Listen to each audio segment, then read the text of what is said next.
Bad எடுத்துட்டு வந்ததுடைய காரணமான தோனி படம் எப்படி வந்திருக்கு அப்படின்றத பார்க்கலாம். தோனி படத்தை பத்தி சிம்பிளா சொல்லணும் அப்படின்னா, ஒரு ஃபுல் டாஸ் வந்தா என்ன பண்ணுவேன், ஓங்கி அறைவேன். அதே அவுட் ஸ்விங் பாலா இருந்தா வெல்லெஃப்ட் எடுப்பேன், இன் ஸ்விங் பாலா இருந்தா நிறுத்துவேன், பவுன்சரா இருந்தா குனிஞ்சுக்குவேன் அப்படின்னு வாழ்க்கையுடைய தத்துவங்களை அப்படியே கிரிக்கெட் போக்கிலேயே சொல்லி இருக்கிறது தான் தோனி படம். பெரிய எக்ஸ்பெக்டேஷனுக்கு மத்தியில் வந்திருக்கு. தமிழ், தெலுங்கு, மராத்தி, ஹிந்தி அப்படின்னு 4 மொழியிலையும் தோனி சும்மா அப்படி ஒரு அந்த பேர் என்ன ஹெலிகாப்டர் ஷாட், அந்த ஷாட் அடிச்சு கலக்கியிருக்காரு.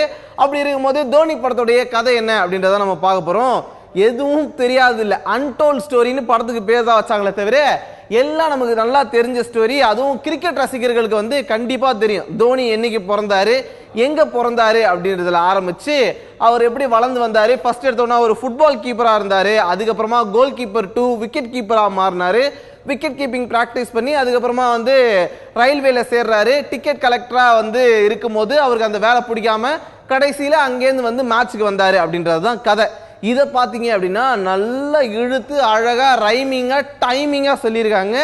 இதுதான் தோனி படம். ஒட்டுமொத்தமா படத்துடைய கதை என்ன அப்படின்னா, 2011 வான்கடே ஸ்டேடியத்துல கடைசியா தோனி அடிச்ச சிக்ஸர்ல ஆரம்பிச்சு அந்த சிக்ஸர்லயே படம் முடியுது. ஒட்டுமொத்த கதையும் படத்துல இதுதான்.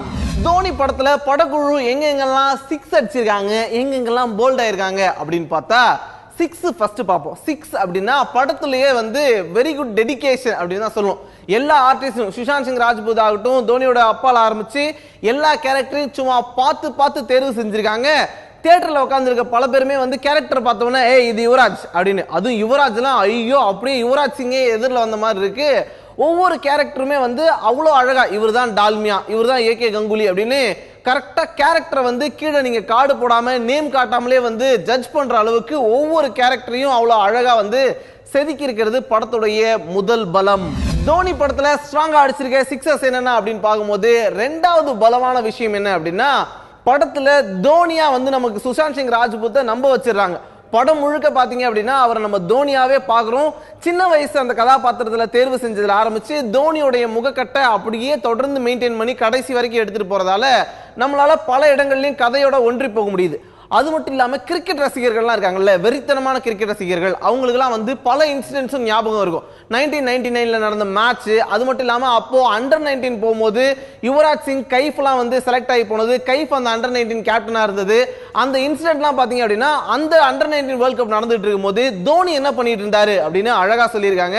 2003 வேர்ல்ட் கப்பை யாராலையும் மறக்க முடியாது. அந்த வேர்ல்ட் கப் நடந்துட்டு போது தோனி என்ன பண்ணிட்டு இருந்தாரு அப்படின்றத அழகா சொல்லியிருக்காங்க.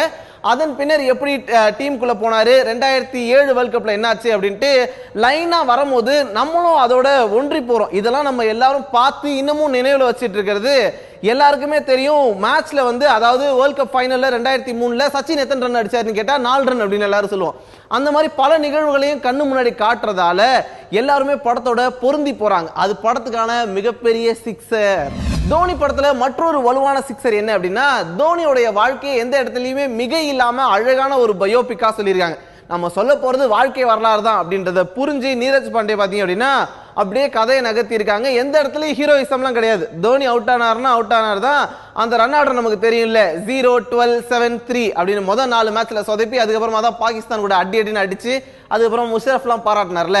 அப்படி பல விஷயங்களையும் கண்ணு முன்னாடி நிறுத்தும் போது எனக்கு இது தெரியும், எனக்கு இது தெரியும் அப்படின்ட்டு நிறைய ரசிகர்களும் உற்சாகமா வராங்க. இது படத்துக்கான மிகப்பெரிய பிளஸ்ஸா பார்க்கப்படுது. ஒட்டுமொத்தமா MS தோனி அன்டோல்ட் ஸ்டோரி எப்படி இருக்கு அப்படின்னா, ஜாலியா ஒரு கிரிக்கெட் மேட்ச் பார்க்க போன மாதிரி இருக்கு. சினிமா கிரிக்கெட் ரசிகர்களுக்கு ரொம்ப பிடிக்கும் அப்படின்றதால ஒரு திரையரங்கத்துக்குள்ள ரெண்டையும் பார்த்து ஒரு ஹாப்பினஸ் கிடைக்குது. பல ஃபுட்டேஜஸும் கிரிக்கெட்ல இருந்தே எடுத்து வச்சிருக்கிறது இன்னொரு அட்வான்டேஜா பார்க்கப்படுது. சோ இதுதான் தோனியுடைய பலங்கள். அப்படி இருக்கும்போது தோனி எல்லா பால்லையுமே 6 தான் அடிக்கிறாரா, அவுட்டாவே ஆகலையா அப்படின்னா நிறைய இடங்கள்ல போல்ட் ஆயிருக்காரு. கொஞ்சம் சினிமாத்தனங்கள்லாம் இருக்கும்போது இன்னும் கொஞ்சம் கூடுதலா வந்து ரசிகர்கள் எதிர்பார்த்து போனாங்க. தோனியுடைய வாழ்க்கையில் நடந்த அன்டோல்ட் ஸ்டோரிஸ்னு பேர் வச்சதால இன்னும் நிறைய விஷயங்கள் இருக்கும், தோனி பத்தி தெரியாத ரகசியங்களும் தோனிக்கு பின்னாடி இருந்த அரசியல்களும் பேசப்படும் அப்படின்னு எதிர்பார்க்கப்பட்டது. ஆனா அது எந்த இடத்துலயுமே பேசப்படல. காரணம் என்ன அப்படின்னா, அது பேசப்பட்டா தோனி இன்னமும் விளையாண்டுட்டு இருக்காரு அப்படின்றதால நிறைய பிரச்சனைகள் வரும் அப்படின்ட்டு ஜார்க்கண்ட்ல அவர் வந்து பிளேயர் ஆகிறதுக்கான அரசியல்கள் பேசவே படல. அதுக்கப்புறமா அவர் டீமுக்குள்ள வந்ததுக்கு பிறகு அப்புறமா வந்து கங்குலி அந்த சீசன்ல பாத்தீங்க அப்படின்னா தோனி கேப்டன் ஆகிறது ஒரு பெரிய சிக்கல் இருந்துச்சு. அதே போல 2007 நடந்த T20 வேர்ல்ட் கப் சவுத் ஆப்பிரிக்கால நடந்துச்சுல, நம்ம கூட கடைசியா வந்து மிஸ்பா ஒரு ஸ்கூப் அடிச்சு ஸ்ரீசாந்த் கேட்ச் பிடிப்பார்ல, அந்த மேட்சுக்கு அந்த சீரியஸ்க்கே வந்து தோனியை தான் கேப்டன் ஆக்குனாங்க. அது பல சர்ச்சைகளுக்கு நடுவில் தான் ஆக்கப்பட்டது. அவர் எப்படி அங்க கேப்டன் ஆனாரு, அப்ப இருந்த பாலிடிக்ஸ் எல்லாம் எப்படி ஓவர் கம் பண்ணாரு அப்படின்னு எதை பத்தியுமே பேசல. ஒரே ஒரு சீன்ல 3 பிளேயர் மட்டும் வேணாம் அப்படின்றாரு. அந்த 3 பிளேயர் யாருன்னு கூட சொல்லல. அதனால அந்த மாதிரி உள் விவகாரங்களை எதிர்பார்த்து போனவங்களுக்கு இது குட்டியா கொஞ்சம் ஏமாற்றம் தான். தோனி வேற எங்கெங்கெல்லாம் அவுட் ஆனாரு அப்படின்னு பார்த்துக்கிட்டு இருக்கும் போது காதல் காட்சிகள் படத்துல நிறைய வருது. படத்துடைய நீளம் கிட்டத்தட்ட 3 மணி நேரம் அப்படின்னும் போது காதல் காட்சியில பெருசா அன்டோல்டு ஒன்றும் இல்லை. ஏற்கனவே பிரியங்கா அப்படின்னு ஒருத்தவங்களை லவ் பண்ணி அதுக்கப்புறமா அவங்க இறந்துட்டாங்க அப்படின்றதும், அதுக்கப்புறமா சாஷி அவர் பார்த்தாரு அப்படின்றதும் பல ரசிகர்களுக்கும் மனப்படமாவே தெரியும். அப்படி இருக்கும்போது அதெல்லாம் டீட்டெயிலா அவர் போன் பேசுற காட்சிகளையும் காதல் வளர்க்கிற காட்சிகளையும் ரொம்ப அழகா படமாக்கியிருக்காங்க அப்படின்னாலும் கூட கிரிக்கெட் ரசிகர்களுக்கு இதெல்லாம் எல்லா படத்துலையும் பார்க்கறது தானப்பா, தோனியை பத்தி இன்னும் ஏதாவது சுவாரஸ்யமா சொல்லுங்க அப்படின்னு பார்க்குற மாதிரி இருக்கு. அது லைட்டா அவரை அவுட் ஆக்கிடுச்சு. இதே போல தோனிக்கு பலமாவும் பலவீனமாவும் அமைஞ்ச ஒரு விஷயம், பல காட்சிகளும் பாத்தீங்க அப்படின்னா உண்மையான ஃபுட்டேஜ் இருக்கும்ல, மேட்ச் விளையாண்டாங்க அப்படின்னா மேட்சோடைய எல்லா ஃபுட்டேஜ்லையும், for example 2011 World Cup winning situation இருக்குன்னு வச்சுக்கலாம், அந்த சிச்சுவேஷனுடைய ஃபுட்டேஜ் அப்படியே எடுத்து தோனியோடைய மூஞ்சில அப்படியே சுஷாந்த் ராஜ்புத்தோடைய மூஞ்ச வச்சுட்டாங்க. அதனால பல காட்சிகளும் நமக்கு பார்த்து நல்ல பரிச்சயமான காட்சிகள் அப்படின்றது ஒரு கம்ஃபர்ட் ஜோன் இருந்தாலும் கூட அந்த இடத்துல நம்ம ஆதவன் படத்துல சூர்யாவை சின்ன பையனா காட்டுறதுக்காக ஒரு மூஞ்சி எடுத்து வச்சிருப்பாங்க. அப்போ லைட்டா மூஞ்சி கொஞ்சம் ததுமுற மாதிரி இருக்கும். அந்த மாதிரியான ஒரு ஃபீல் எங்கேயாவது ஒரு சில இடங்கள்ல இருந்துச்சு. அதே மாதிரி சுஷாந்த் ராஜ்பூத்தை சின்ன வயசு தோனியா காட்டும் போதும் அந்த மாதிரி ஃபேஸை மேட்ச் பண்ணியிருந்தது சின்னதா ஒரு தடுமாற்றமா இருந்துச்சு. இது பல இடங்கள்ல பலமா இருந்தாலும் ஒரு சில இடங்கள்ல தோனியை அவுட் பண்ணியிருக்கு. ஒட்டுமொத்தமா தோனி படத்துடைய பலம் பலவீனம் என்னென்ன அப்படின்றத பார்த்து முடிக்கும் போது கடைசியா என்னதாப்பா சொல்ற அப்படின்னா, நீங்க ஒரு வெறித்தனமான கிரிக்கெட் ஃபேனா இருந்தா கண்டிப்பா இந்த படத்தை என்ஜாய் பண்ணலாம். காரணம் என்ன அப்படின்னா, நான் வந்து பிளேயிங் இட் மை வே அப்படின்னு சொல்லிட்டு சச்சின் டெண்டுல்கர் ரிட்டையர்ட் ஆனவனு ஒரு புக் எழுதினார்ல, அந்த புக்கை 1000 ரூபாய் கொடுத்து வாங்கி கடைசி வரைக்கும் படிக்கவே இல்லை.